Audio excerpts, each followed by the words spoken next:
ہماری طرف سے سب سے باجی اس عید پہ اگر دیکھا جائے کئی سارے الزام لگے یہاں کی سرکار کے اوپر کہ بہت سارے لوگ ایسے تھے تنخواہی موصول نہیں ہوئی.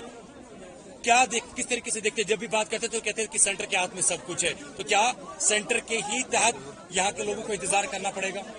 آج عید کا دن ہے, میں کوئی ایسی ویسی بات نہیں کرنا چاہتی ہوں. ہم اللہ تعالیٰ کے بہت شکر گزار ہیں کہ انہوں نے ہمیں ایک رمضان کا پاک مہینہ ہمیں ملا پھر سے عبادت کے لیے, اپنے گناہوں کی معافی کے لیے,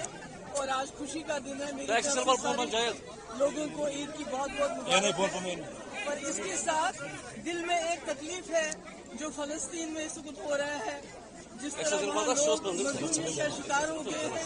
اس کے لیے ہم سب دعا کرتے ہیں. اور دوسری طرف سے ہمارے ملک کے اندر جس طرح مسلمانوں کے ساتھ اس وقت زیادتیاں ہو رہی ہیں, اس کے لیے بھی ہمارا دل جو ہے بہت دکھی ہوتا ہے, تکلیف ہوتی ہے. تو اس لیے اللہ تعالیٰ سے دعا کرتے ہیں کہ سارے انسانیت کو ظلم سے آزاد کرے, خاص کر جو مسلم امہ اس وقت مصیبت میں ہے ان کو بھی اس مصیبت سے آزاد کرے, اور جموں کشمیر کے حالات میں یہاں امن قائم کرے,